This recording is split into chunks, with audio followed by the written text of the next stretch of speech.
Metrópolis de hoje, os conflitos entre arte e poder na União Soviética de Stalin. Deixem angustiados! Vamos! Todos nós queremos morrer! A Rússia é um equívoco! O maior experimento da história está sendo uma catástrofe! Toda a felicidade foi destruída! Eu não acredito nisso. A história de Eduardo de Almeida, um dos grandes nomes da arquitetura paulistana.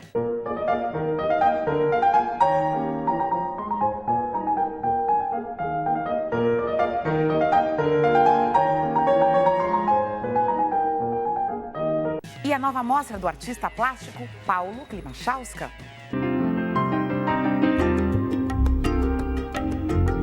Ronda noturna, na verdade, são esses conjuntos de espelhos, onde eu fotografei portões, da cidade de São Paulo e reproduzi de forma gráfica. É uma aplicação disso do filme.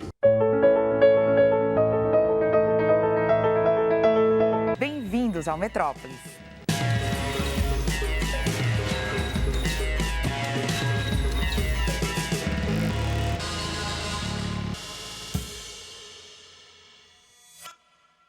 Uma tragicomédia que imagina o encontro do líder máximo da União Soviética, Joseph Stalin, e dois importantes compositores, Prokofiev e Shostakovich.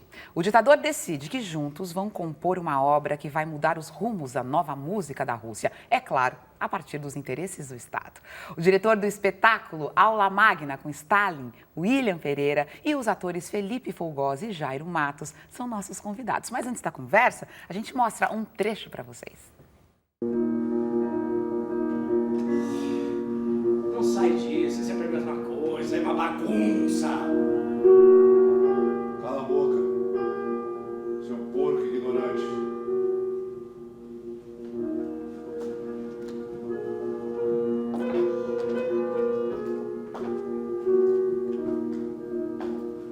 Para quem você escreveu essa música, Shostakovich? Para os mortos. Você sabe quantos morreram? Eu nem tenho coragem de pensar nos números. Eu poderia não aguentar ter isso escrito. Posso sussurrar para você?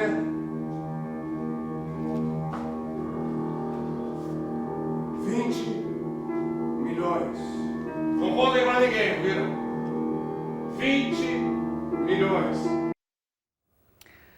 Você de Stalin, hein, Jairo Matos? Não é? Não é? Asas da graona, bigodinho pintado. Pois é, muita vodka que a gente percebe ali. Regado. E Fogosi, você como um compositor, você estava tocando ali? Foi a parte mais difícil, foi aprender todas as músicas, né? Não é brincadeira. Quem dera, né? Quem dera poder tocar como o Dmitri Shostakovich. Mas é muito bacana representar um personagem dessa importância, né? Claro. Um dos maiores compositores da música clássica do século passado e uma figura heróica, né? Na Rússia até hoje, né? Eu, nesse processo, eu estudei um pouco e como tem material, documentários, acabou de ter uma peça, né, na Mostra Internacional, né, sobre ele, então é uma figura muito importante lá na Rússia. Juntar todos esses ícones para discutir arte, para discutir política, para entender esse contexto no palco, foi o que te chamou a atenção, William, quando você foi atrás desse texto também? A minha história com esse texto é muito peculiar, assim, porque eu descobri esse texto por acaso. Eu, bisbilhotando uma biblioteca de teatro, vi um livro que na lombada estava escrito a peça The Composer Plays. E como música é uma das coisas que mais me interessam, talvez seja a paixão maior. Você já dirigiu muitas óperas, né? Tenho feito mais ópera que teatro ultimamente. E quando eu li esse texto, eu vi que os personagens eram Prokofiev, o Shostakovich, o Stalin e o seu secretário Zhdanov. Fiquei muito curioso, falei, quer dizer, eu já conhecia um pouco essa história da perseguição do que o Shostakovich sofreu pelo Stalin, das imposições que ele sofreu, né, do Estado querendo impor uma estética para ele. E eu li o texto e fiquei absolutamente deslumbrado pelo texto, isso foi em 1995, daí eu decidi, eu quero fazer esse texto um dia. Eu comecei a traduzir. Nós estamos mostrando imagens da peça, você pode continuar Olha, falando. bem susto, Entrou de tô aqui, repente o Stalin, e o ditador é isso, faz a gente Pois parar de falar. exatamente. E a peça é exatamente sobre isso, é uma peça que fala sobre ditadura na arte. Né? Então, assim, existe esse contexto União Soviética, 1948, mas o mais importante nesse espetáculo foi sempre o que me chamou muito a atenção. Primeiro que eu acho que esse texto é um clássico. Eu acho que daqui a 200 anos ele vai ser montado com o mesmo interesse, porque ele fala exatamente desse processo da criação e as pressões que isso sofre, né? As coisas que podem determinar ou não esse processo criativo. Né? Então isso me fascinou desde o início. Esse discurso é exatamente como que a arte e o poder se articulam. Né? E durante a história a gente percebe que essa articulação é muito frequente. É muito frequente. E essas forças vão se... E essas coisas existem até hoje, talvez um pouco mais capciosa, um pouco mais sutil, mas todas essas pressões, quando não são de ordem política, são de ordem econômica, quando não são de ordem econômica, são de ordem moral. Né? Então eu acho interessante, eu acho esse texto brilhante, porque ele fala exatamente sobre isso. Né? Eu acho um texto necessário a gente fazer, porque a gente está aqui no país, a gente tem visto como os pequenos ditadores em todas as áreas estão crescendo. Então eu acho interessante falar isso, mostrar esse texto, né? E refletir sobre isso. Exatamente, né? Exatamente. Pois é, o Jairo, é uma tragicomédia, porque ela é dividida, assim, a gente pode dizer que a peça é dividida realmente em dois momentos. Dois atos. E que no segundo ato... O bicho pega. O bicho pega. O primeiro ato a gente fica mais tenso ali assistindo, entendendo um contexto, e depois o bicho pega. Porque acontece no meio de uma conferência da União dos Músicos. Essa conferência aconteceu de fato, e o autor criou essa noitada na ficção, né? E o Stalin já chega... não embriagado, mas quase embriagado, porque ele vem de um outro jantar. Então já chega pronto. No primeiro ato, acontece toda essa pressão em cima do Shostakovich e do Prokofiev, do Stalin e do Zhidanov.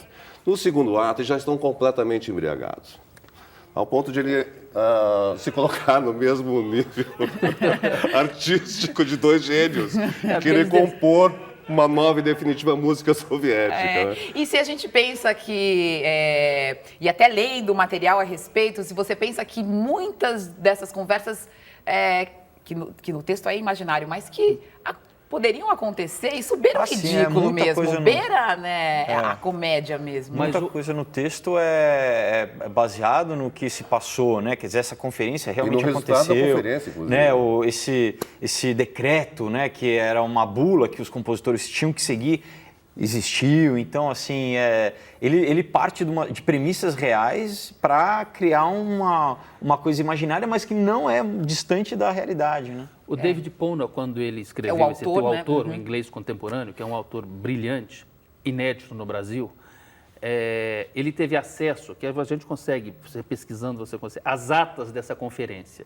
Ele fala que ele lia essas atas com um misto de terror e de hilariedade, porque a coisa era tão absurda que era terrível, por um lado, que era uma imposição de uma estética, que vem de cima e todo mundo tem que acatar, e ao mesmo tempo era ridículo, era patético você ver aquilo, quer dizer, o Estado tentando impor aos compositores, então vocês vão compor assim, a partir de agora vocês vão fazer assim. Né? E o seu Stalin qual é a sua preocupação de levar esse ditador para o palco, hein, Jairo?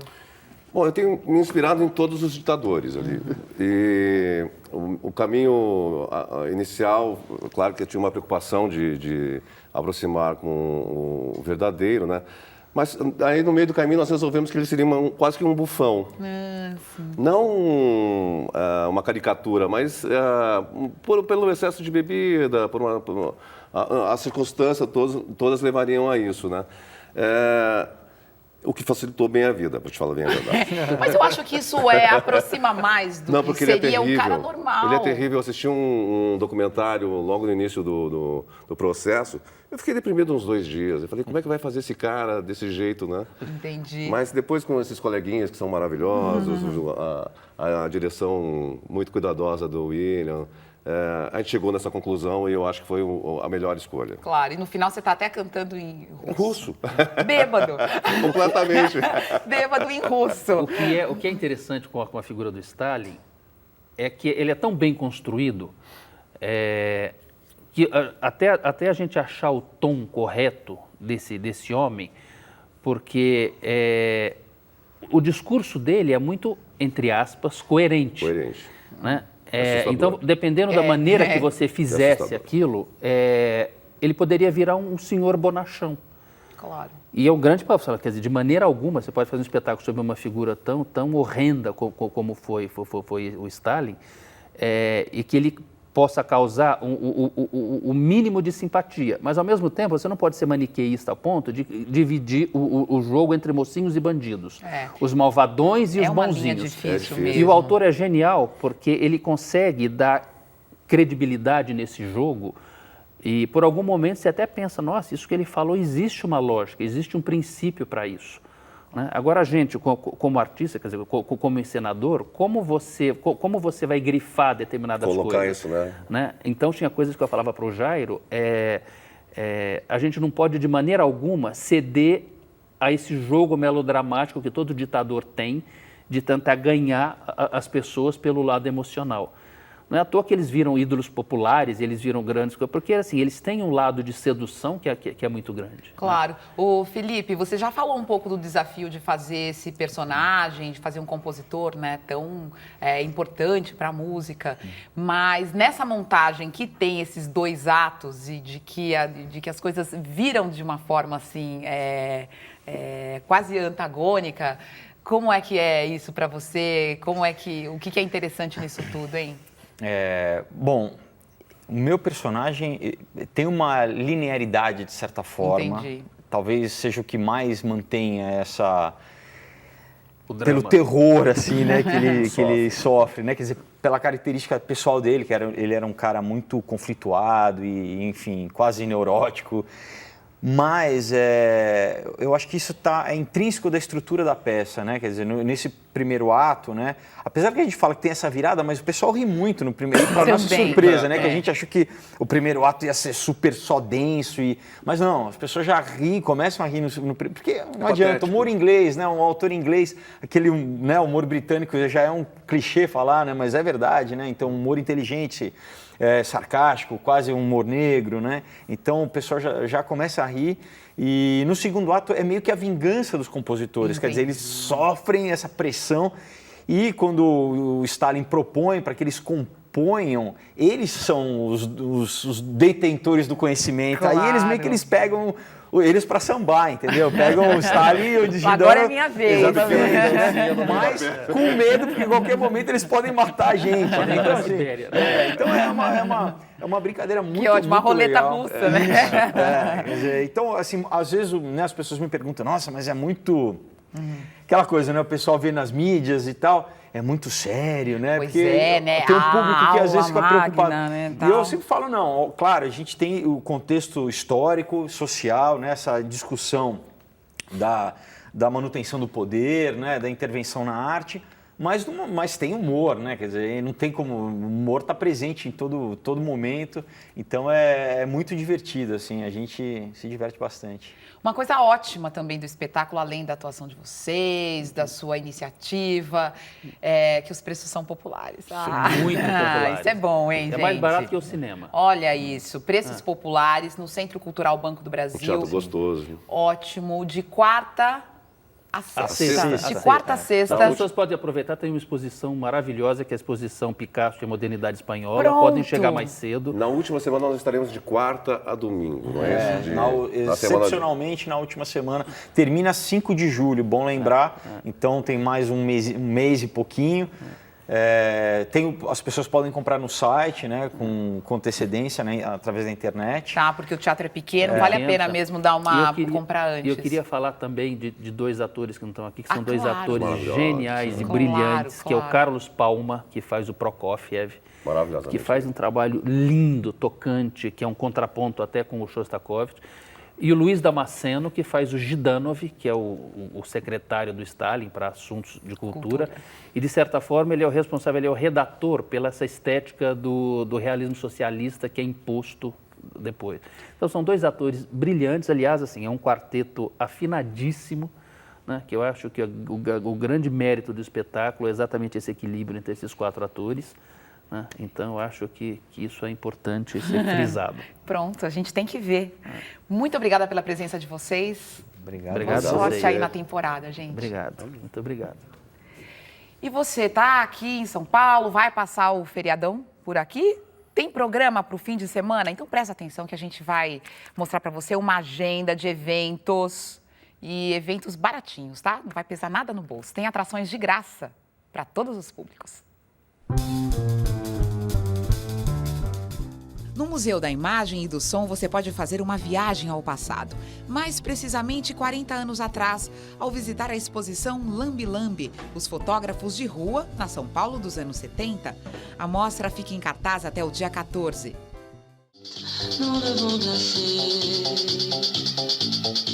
Quer dança? A Morena Nascimento apresenta o espetáculo solo Reverie na sexta-feira, 8 da noite, no Teatro Zanoni Ferriti, na Vila Formosa. Mas como gritarmos em praça pública que continuamos a nos perceber nus? Tem também teatro. Sozinha no palco, Clarice Nisquier encena Alma e Moral. Corpo e alma, certo e errado, traidor e traído, obediência e desobediência.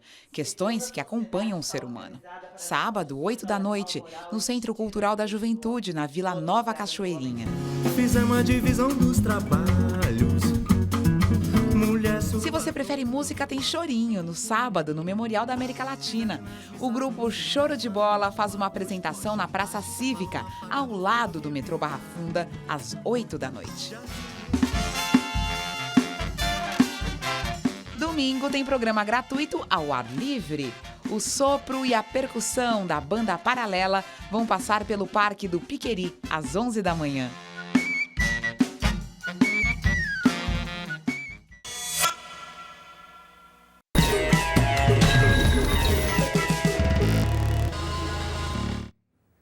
O Arquiteto da Medida Justa.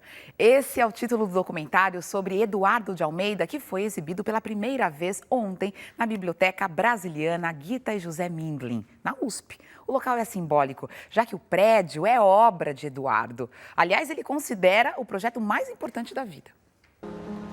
Cada projeto que eu faço, a impressão que eu tenho é que eu nunca fiz nada antes. Eu me assusto de fazer um novo projeto, porque é um processo demorado, difícil. É como se eu realmente estivesse começando do zero tudo, não só o projeto. Por outro lado, depois de trabalhar na profissão mais de 50 anos, na realidade eu comecei a trabalhar antes de me formar, eu diria que quase 60 anos, e é uma coisa que eu sempre fiz com muita paixão. E essa capacidade do Eduardo de jogar com as palavras, como um belo poeta sabe fazer, sempre me impressionou muito. You are from New York and you usually talk about American architecture. Why did you choose Eduardo de Almeida, a Brazilian one? We have an expression in English, I don't know if it's the same here, but somebody who's a writer's writer or musician's musician. He's an architect's architect. You know? Like every architect adores him and every architect knows him right away, but most people who aren't architects or don't know architecture have never heard of him. And I think that for that reason, I think he was a great subject, because it was a chance to introduce someone the field reveres, but the general audience didn't know very well. He was a teacher for 40 years here at USP and adored as a teacher, and I think that was as important to him as building architecture. Sempre trabalhei muito com jovens, e pessoal que foram meus alunos, outros que já não foram, não são, mas ainda eles agora que viraram meus mestres. O Eduardo fazia uma atividade coletiva. O problema de um determinado aluno poderia ser a solução do trabalho de um outro aluno. Ele tem uma personalidade modesta, alguém que penetra nos detalhes, né, de um projeto, mas cujo objetivo final é que que esse detalhamento não apareça. Mas tem um elemento aí que chama muito atenção na sua arquitetura, que é a transparência, né? A arquitetura tem que ser uma coisa mais sutil, eu não tenho que ficar tropeçando nela o tempo todo. Então, ver as coisas, o mundo, através dessa arquitetura, para mim é uma coisa muito bonita. Ele é um arquiteto da medida justa. Ele, nesse sentido, é uma espécie de crítica da desmedida que é o Brasil, não é? Falando na Brasiliana, você diz que é o projeto da sua vida, mas continua na atividade. Então, o que vem pela frente? Quem sabe? A arquitetura ainda me apaixona. Quando eu disse que a Brasiliana é o projeto da minha vida, é porque é um projeto que foi tão difícil de conseguir realizar e, mais do que tudo, era um projeto que eu tinha uma responsabilidade com o José e a Gita Mindlin, inclusive independente deles não estarem mais aqui agora. Mas eu sempre acho que eles estão de alguma forma. Quando comecei a olhar, surpreendido, dizer, a universidade só faz besteira e olha que maravilha, o que será isso? E de repente eu atinei que é a biblioteca do Eduardo.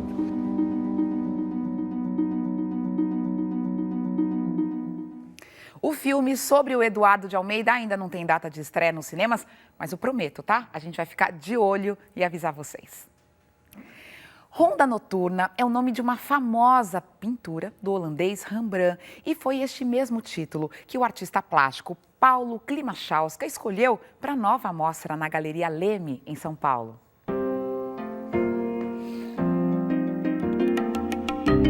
Talvez a minha série mais conhecida, que são trabalhos feitos com conta de subtração, é uma série chamada Projeto Moderno, onde eu desenhei ícones da arquitetura modernista brasileira, né? Só que esse desenho é feito com linhas, e essas linhas são formadas com contas de subtração, contas reais. Eu subtraí essa arquitetura e mostrava assim a falência desse projeto moderno no Brasil, dessa utopia, né? Desses prédios que viraram fantasmas frente a um projeto de desenvolvimento do Brasil que não deu certo. E aí, Ronda Noturna, na verdade, são esses conjuntos de espelhos, onde eu fotografei portões, né, da cidade de São Paulo e reproduzi de forma gráfica. É uma aplicação, diz o filme. Fala sobre segurança, fala sobre propriedade, né, e fala da separação entre o público e o privado. Ronda Noturna parte de uma obra icônica de Rembrandt.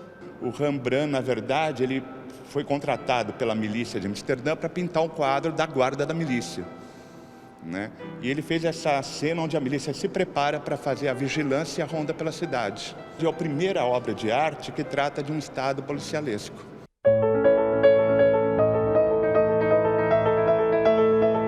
Bom, e aqui, então, no vão da galeria, a gente vê essa instalação onde você faz o uso do insufilme de formas diferentes. Os espelhos lá dentro, que ali os trabalhos, tem o título de Ronda Noturna. E aqui, na verdade, essa instalação tem o título original do quadro em inglês, que é The Night Watch, porque o watch faz a referência com o relógio, porque isso é nada mais, nada menos do que um relógio lunar. O meu trabalho, ele lida com as relações entre arte e economia. E também essa coisa do relógio, ele também está ligado à economia, né? Porque, na verdade, o homem só desenvolve o relógio a hora que ele deixa de ser nômade, se fixa, começa a plantar, agricultura e tudo mais, e aí ele precisa ter um controle do tempo.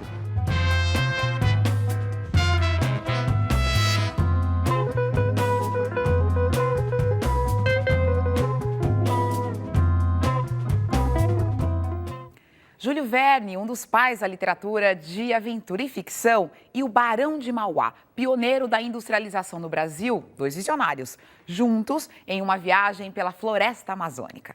Essa é a proposta de 1000 Léguas Transamazônicas, novo projeto dos cartunistas Spaca e Will, especialistas em narrativas que mesclam história e ficção. Você gostou da ideia? Então você pode apoiar através do site www.quicante.com.br.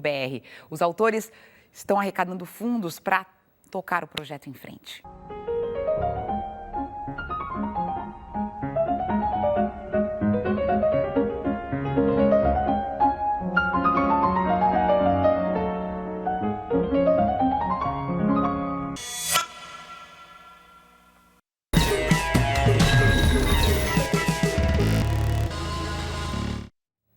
E tem vídeo novo da banda irlandesa Kodaline na internet. O clipe da música Ready, que significa pronto em português, foi realizado em apoio a uma associação para jockeys permanentemente incapacitados. Há muitos jockeys que sofrem graves acidentes durante as corridas, chegando a ficar tetraplégicos e até morrer. Legal a iniciativa, então, da banda, né? Fique com Kodaline e a gente volta na sexta-feira, às 11 da noite. Até lá! You tell me that you're ready, but you just don't know. My eyes are getting heavy and it's starting to show. Never seen it coming, never seen a thing. Maybe I get through whatever's coming.